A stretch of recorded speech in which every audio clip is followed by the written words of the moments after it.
Bonsoir, vous êtes bien sur boursicoté.com pour cette analyse technique du CAC 40 où nous pouvons constater donc une séance de hausse puisqu'après l'ouverture d'un gap haussier, eh bien le CAC 40 clôture à 4193,83.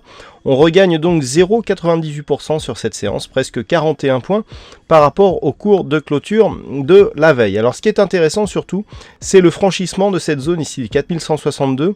Je vous avais indiqué ici que c'était une zone assez importante puisqu'elle avait été ici franchie sur un gap qui avait été tout juste refermé. On avait d'ailleurs repositionné ce niveau pour qu'il soit cohérent justement avec ces deux bougies. Et donc là, on le refranchit sur un gap haussier qui, cette fois-ci, n'est pas comblé. Par contre, il y avait un deuxième gap haussier sur lequel il fallait porter son attention en cas de franchissement haussier ici des 4200 points. C'était ce fameux gap de début de semaine. Alors lui, il a été partiellement comblé. Alors nous allons voir que malgré l'ouverture ici de ce gap haussier, eh bien les signaux haussiers en vue d'un retournement sont encore insuffisants. Du point de vue des indicateurs, on est toujours sur une petite dynamique de sortie de zone de survente sur le RSI. Le stochastique, lui, se situe toujours en zone de survente. Par contre, on est confirmé par le MACD qui se réoriente à la hausse avec des volumes supérieurs à la moyenne. Alors par contre, ce qui est un peu inquiétant, c'est que les volumes sont en hausse, mais avec une volatilité en baisse. Alors attention, ceci dit, on avait aujourd'hui une séance à 4 sorcières, ce qui peut expliquer justement la hausse de ces volumes. Donc on ne va pas aller conclure en fonction d'une hausse des volumes sur cette séance de hausse à un retournement technique, puisqu'en fait il peut s'agir d'une cause tout à fait autre. Donc la volatilité, elle, reste tout à fait dans la moyenne. Alors, pour revenir ici sur cette configuration, c'est relativement simple. On a ici accélération avec ouverture de gap baissier multiple, on a eu 3 gaps d'affilée. On se stabilise ici, ouverture d'un gap, donc d'un quatrième gap hors série, mais gap quand même, comblé cette fois-ci, retournement sur gap haussier qui n'est pas comblé. Donc là, on est sur une configuration qui est intéressante puisque, quelque part, on est en train d'essayer d'inverser la dynamique. Là où on avait des gaps baissiers, on commence à inscrire des gaps haussiers. Toutefois, le fait que le gap ici baissier n'ait pas été comblé montre qu'il y a encore une pression baissière. Normalement, lorsqu'il y a une vraie condition de retournement, surtout sur une séance à 4 sorcières qui est normalement plus volatile qu'une séance classique, on aurait dû pouvoir ici combler ce gap, même si on était redescendu en clôture, comme c'est le cas ici, mais on aurait dû au moins combler ce gap. Ce gap, il n'est pas comblé. Qui plus est, nous restons sous le retracement ici des 23,6% de Fibonacci. On teste ici ce retracement, mais on revient clôture en dessous. Et tous ces signaux montrent que malgré cette volonté de rebond, on n'arrive pas à transformer l'essai et que l'on reste ici sur une zone de pression plutôt baissière. Donc avant d'aller plus loin, on va voir un petit peu ce qui se passe sur la vue hebdomadaire, maintenant qu'on a un petit peu planté le décor, et ensuite on reviendra sur la vue journalière. Alors sur la vue hebdomadaire, c'est pas mal non plus. On avait un range à surveiller entre 4230 et 4700 points. Le fait d'avoir ouvert sur un gap et d'avoir franchi ici la zone de support de ce trend montre que là où on était sur une évolution neutre ici, dans cette zone, on ressort par le bas. Donc on entre ici par le bas et on ressort par le bas. Donc la crainte que l'on pouvait avoir, c'est de casser ici ce niveau des 4109 et de repartir en direction des 3920 points. Lorsque l'on regarde un petit peu cette zone des 4109, c'est assez intéressant, regardez d'où elle vient. Nous avons ici franchissement sur un gap. Cette zone des 4109, elle était déjà une zone importante sur ces bougies.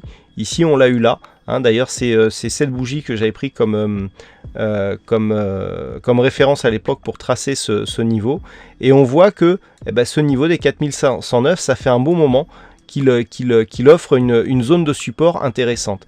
Elle était plus rarement résistance, à part ici sur cette phase là, mais elle a beaucoup été support, et le fait que l'on revienne ici sur cette zone, justement sur le point bas de la semaine, nous montre que on est quand même ici sur une zone très représentative.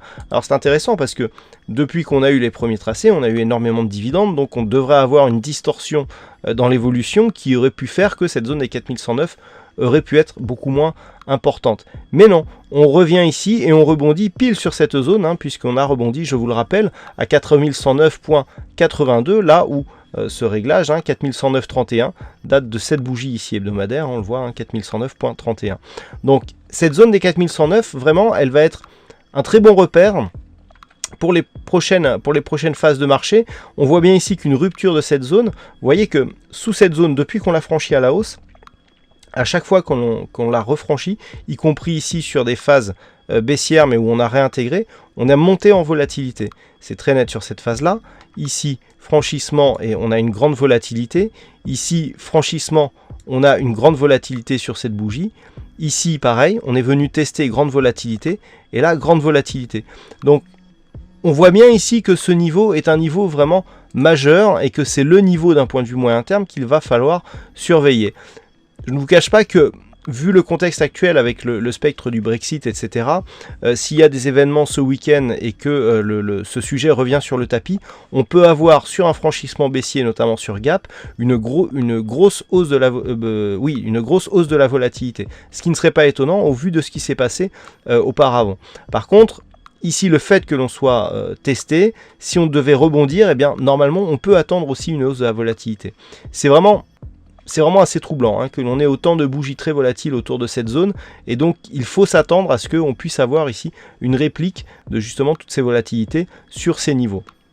Donc le niveau à surveiller pour la semaine prochaine, vous l'avez compris, 4109.31, c'est vraiment la zone de support, je dirais, autour de laquelle tout va se jouer, puisque à partir du moment où on va casser sous cette zone, vous voyez que la volatilité peut monter, et on peut rapidement redescendre ici vers la zone des 3920 points, voire 3793, qui était le point bas ici de ce mois d'octobre 2014. À la hausse, il faudrait réintégrer ici les 4230, d'un point de vue moyen terme bien sûr, pour réintégrer ici ce range et annuler la dynamique qui a commencé à être impulsée sur cette bougie baissière qui a cassé ici cette zone de support. Voilà donc le point de vue, je dirais d'un point de vue moyen terme et hebdomadaire sur cette configuration, sachant que les indicateurs là aussi sont alors assez partagés pour le RSI. On est sur une petite dynamique baissière sur le stochastique et sur le MACD. Petite hausse des volumes liée notamment à la clôture hebdomadaire, donc à l'expiration hebdomadaire de certains contrats, volatilité normale. Là, on est vraiment sur des niveaux horizontaux qu'il va falloir surveiller. Alors maintenant, si on revient sur la vue daily, donc je vous ai parlé de ces multiples gaps. Alors, effectivement, on a des gaps en cascade ici baissier. On ouvre un gap qui n'est pas comblé sur une zone à 4162 dont on a vu qu'elle était relativement importante puisque des gaps s'ouvrent autour de cette zone. Gap non comblé qui commence à annuler ici certains signaux baissiers que nous avons sur cette dynamique. Toutefois, rupture du 23,6 à la hausse qui ne, pour l'instant, valide pas l'objectif du retracement des 38,2%. Donc tout va se jouer la semaine prochaine. Là où d'un point de vue moyen terme, c'est la zone des 4109 qu'il faut surveiller. D'un point de vue court terme, c'est ici cette zone des 4198-99, tout simplement parce que c'est le retracement des 23,6% de Fibonacci. Après l'attaque, tant que ici on attaque ici, qu'on ne franchit pas et que ce gap reste non comblé totalement, eh bien on est toujours sur une pression baissière parce que manque de rebond technique, symbole baissier ici sur ce gap ouvert qui reste intact puisque ce gap se transforme en zone de résistance. Par contre, en comblement ici, et si l'objectif vient à être touché, donc le retracement des 38,2%, premier élément. Par contre, il en faudra un peu plus pour avoir un réel signal de retournement. Je vous rappelle qu'en cas de cassure ici du retracement des 38,2, on a encore un nouveau gap et sur le comblement de ce gap, on aurait le deuxième objectif qui est la zone 50-61,8 à l'intérieur de laquelle nous avons ici une résistance secondaire à 4305 points. Donc déjà pour lundi, j'allais dire pour demain, rupture ici, surveiller une rupture éventuelle de cette zone des 4200 points. Ensuite, dans l'éventualité d'une rupture, le gap et éventuellement donc un objectif sur le retracement des 38,2%. Dans l'éventualité où les cours resteraient ici d'un point de vue court terme sous les 4200 points, on peut s'attendre ici, après la dynamique, petit rebond technique qui peine ici à franchir le 23,6, qui peine à combler le gap. On devrait rapidement revenir sur cette zone des 4109 et pourquoi pas provoquer une cassure de ce niveau. Voilà ce que l'on peut dire donc sur cette analyse technique du CAC 40 ce soir, donc ce vendredi. Alors aujourd'hui il y a eu un fixing, c'est Bono qui gagne sur cette session. Bravo à toi Bono. En ce qui concerne les statistiques, alors c'est assez partagé. On a un pourcentage, on n'a pas énormément d'occurrences. on a un pourcentage plutôt haussier, c'est-à-dire 58% de probabilité d'avoir une bougie haussière à partir du niveau d'ouverture, mais beaucoup plus de potentiel à la baisse, puisque malgré ce 58%, eh ben, on a plus de plus-value sur les bougies baissières que sur les bougies haussières, à partir du moment où on tient compte du niveau d'ouverture et de clôture. Donc attention, risque ici d'avoir une petite bougie haussière ou une grande bougie baissière, sachant que en ce qui concerne les statistiques, on est plutôt sur une probabilité baissière, en tout cas sur plusieurs jours, à 5 jours. Bon, la conviction n'est pas exceptionnelle, hein, d'autant qu'on a assez peu d'occurrences, mais on voit que le risque baissier n'est pas totalement écarté, y compris d'un point de vue statistique. Voilà donc pour cette analyse technique du CAC 40. Bah écoutez, passez un bon week-end. Alors bonne fête des pères cette fois-ci. C'est pas que en Belgique, c'est aussi en France. Et donc la semaine dernière, je vous l'avais annoncé avec un peu une semaine d'avance. Bonne fête donc à tous les papas.